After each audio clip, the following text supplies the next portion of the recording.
So how do you move on in business? Look at the negative things. Look at the disappointment. Look at the losses you have recorded. Look at I'm telling you, God doesn't want you to lose anything. God doesn't want you to be with that money. God doesn't want you to wake up on a Monday morning and you have no job just because someone some years ago took away your job by one statement. It's good to have you back on this episode, and I'm very, very sure that you must have learned one or two things from what we've been discussing in the previous episodes. And like I said in the last one, that you need to be prophetic to combine, to balance the problems in business and what you are promising people. When you speak, you may not actually look like someone who will do it. And actually, as a matter of fact, for people to actually give you their hard-earned money, it requires faith, and you must understand that.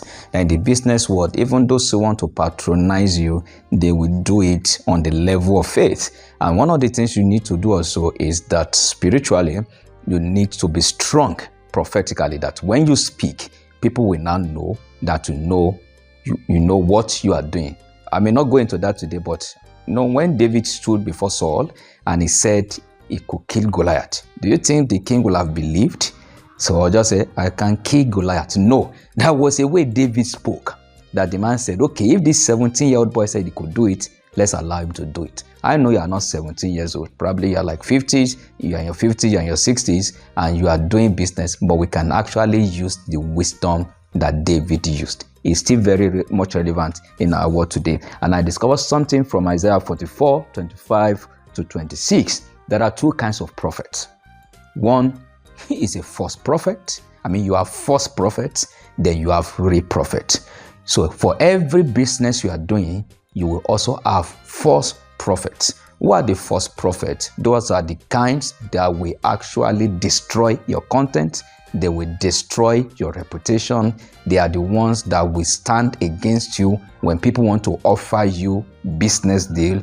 They are the ones that will tell you that person cannot do it. They are the ones that will look at it and say, this guy is too short. They are the ones that will look at it, look at the business card, look at his office, look at the city he's living in, look at this and this and this. And all of us cannot live in London. All of us cannot live in Lagos. We should clear our mind about that. We should not actually look down on everybody. There are people at the battlefront, older guys, but it took 70-year-old guy, to destroy Goliath. So, those days they look at him.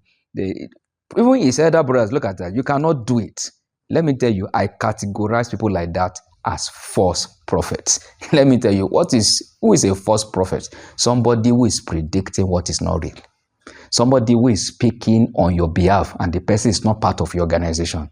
Somebody who is speaking negatively on your behalf and the person is not part of your organization. The person is not part of your destiny. The person just wants to use his or her influence at a particular time just to destroy you. Let me tell you, when they take away your business, how will your children, how will they eat? How will you get the best of cars in life? People will be blaming government and blame everybody. Some of these things, they are not actually government problems. There are voices speaking somewhere, speaking against you. But today I want to advise you, go and study Isaiah 44, 25 down to 26. It's talking about God. The God of your business is about to help you. This season, you have lost a lot. You have lost a lot of years, investment, just because there are people speaking about you. And you look at yourself. You are good in this business. You are good in this work. You are good in this organization. You will say, I've been in this company, in this bank for several years. People are just coming. They are just taking over the position. And you'll be thinking, even what you call politicking or whatever, you too can do politics by prophecy. What do you do with prayer? You do politics with your prayer by prophesying. And see how to prophesy. If you want to prophesy, you must know the negative scenarios. You must know the negative things that is happening against you, the things you don't like. Those are the things you predict against. So God is saying here, I am the one who exposes the false prophets. The false prophets as liars. God is saying what they've said about you, it can turn into lies. That they said that guy cannot do it, and it can be something else tomorrow.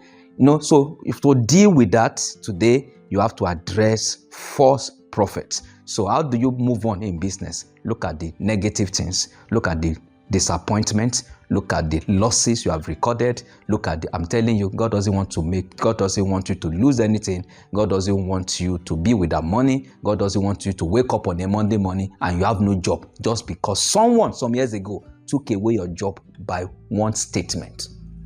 The person who took away your promotion, who took away your business, who took away your job is a false prophet in your life. And I'm telling you today, you have to learn how to deal with these false prophets. They are powerful. They are influencers. Whatever they say, people will listen. And they are hanging around your life, speaking against your organization, speaking against your business. And you are there thinking that life happened to you. Life doesn't happen. One voice somewhere spoke against you. What will you do with your own voice? Join me again tomorrow. You will learn how to be prophetic as a professional and as an entrepreneur. God bless you.